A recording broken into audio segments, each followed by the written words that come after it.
He was the smallest man on the widest land, and the desert had taught him how to survive by becoming quiet, how to pass through places without leaving much of a mark. And when he finally spoke the words, "Let me touch you there," his voice carried the weight of a lifetime spent asking permission to exist. Not the hunger of desire, but the urgency of a man pointing at a wound that refused to stop aching. And when the giant Apache woman paused and smiled back, the air itself seemed to tighten, as if the land recognized a moment it would want to remember. Elias Crow had been called many things in his 30-odd years. Drifter, nothing man, fence mender. But lowly followed him the longest, clinging like dust to his boots, because he owned no acres, claimed no bloodline worth boasting about, and spoke softly enough that louder men often talked right over him. He learned early that survival did not always belong to the strong, but to the unnoticed, and so he became skilled at shrinking his presence, folding himself smaller in rooms and on roads, letting others pass first, letting their shadows cover him like temporary shelter. The desert knew him differently. It felt his footsteps, heard his breath at night when the stars burned so bright they made a man feel transparent, and it watched him wander from job to job, fixing fences that would never bear his name, sleeping under skies that never promised anything back.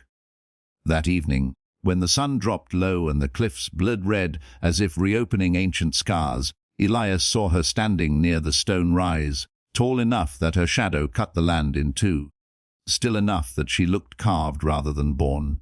He had heard the stories whispered in saloons and muttered around campfires, tales of Apache giants meant to scare children or excuse guilt, but none of those stories prepared him for the reality of her presence, for the way the land seemed to lean toward her as if recognizing an old guardian returned.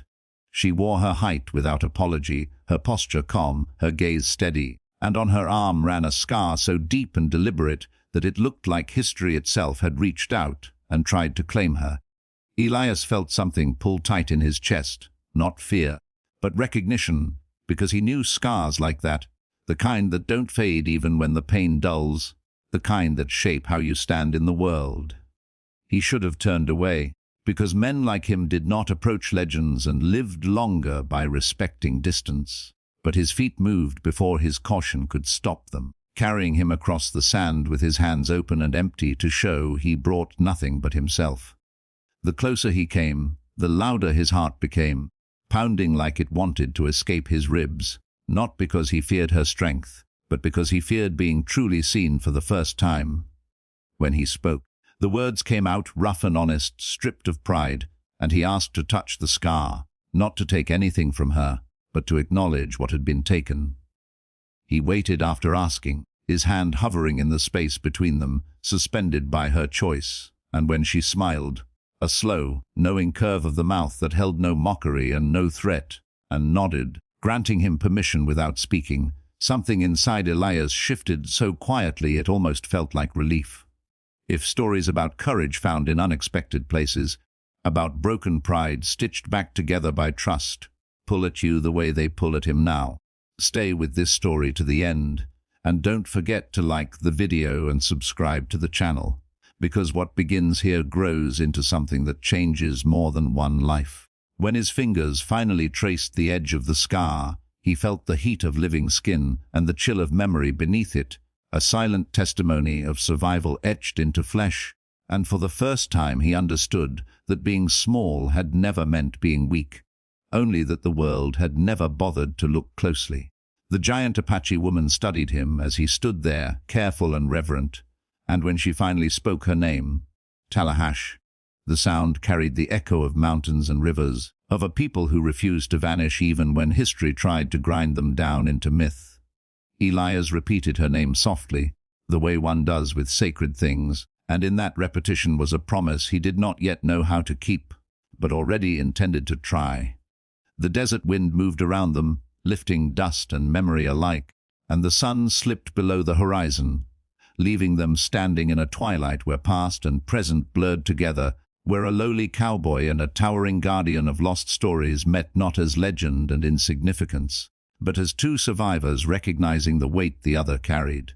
Tallahash did not step away after the sun disappeared, and that alone told Elias more than any words could have, because giants learned early how to read intention the way others read weather, and if she had sensed threat or hunger in him, the distance between them would have returned like a closed door.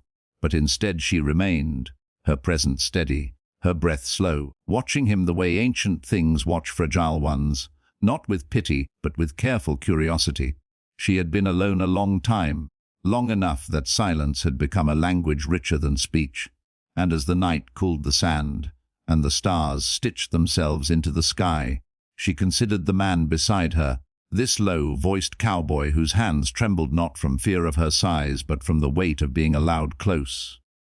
Giants were not born fearless, she knew. They were trained by necessity to carry strength like armor, because weakness invited cruelty faster than blood invited flies. From childhood, Tallahash had learned that her height made others uneasy, that men who towered over women shrank when faced with her shadow, and that fear often disguised itself as violence. She remembered fires licking the edges of her village, remembered promises spoken in foreign tongues and broken just as easily, remembered how her people scattered like seeds in a storm while the land itself seemed to cry out and be ignored. Her scar was not just a wound but a boundary between before and after, a reminder carved deep enough that forgetting was impossible. And as Elias stood there acknowledging it without trying to claim it, something long locked inside her loosened just enough to breathe. They walked together then, slowly, not heading anywhere in particular, letting the land decide their direction, and their footsteps made a soft rhythm that felt almost ceremonial, as if the desert approved of their pace. Elias spoke little at first, unsure which words were safe to release, but when he did speak, it was without polish or performance, telling her about the work he took and lost, about fences mended for men who never learned his name, about how invisibility could become a habit until you forgot what it felt like to be seen. He did not ask her to share, and that, more than anything, invited her voice forward.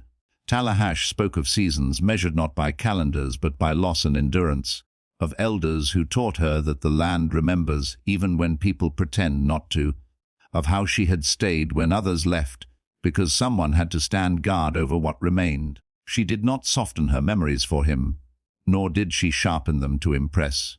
She simply laid them out like stones placed carefully along a path, and Elias listened as if each word mattered, because to him it did. As they talked, the distance between their worlds narrowed, not because one shrank or the other grew, but because they met in the middle where truth lived. The stars above them seemed closer than usual, pressing down with quiet attention, and the night carried their voices without judgment, letting them exist without interruption. Elias realized that he was not trying to impress her, a first in his life, and Tallahash realized she was not guarding herself, another first she had not expected. When they stopped to rest near a low fire built from careful hands and shared instinct, silence returned, but it was no longer heavy, it was companionable, shaped by understanding rather than distance. Elias watched the flames reflect in Tallahash's eyes and saw not a giant, not a myth, but a woman shaped by responsibility and memory, carrying a lineage heavier than any burden he had ever known. Tallahash watched Elias in the same way and saw not a lowly man, but one worn thin by patience, by years of yielding without surrender, and she understood then that strength did not always announce itself loudly. Sometimes it arrived quietly and stayed. The desert wind shifted, carrying the scent of sage and old rain, and in that moment both of them felt the land listening, not as an owner or judge, but as a witness. They shared food, simple and unremarkable, yet the act felt significant because it was chosen freely, without debt or expectation, and when Elias offered the last portion without hesitation, Tallahash smiled again, a small curve that spoke of respect earned rather than given. She told him that giants were not meant to rule, only to remember and protect, and Elias told her that small men survived by learning where to stand when storms passed through. Their words braided together, forming something neither had planned, a fragile understanding built not on promises but on presence.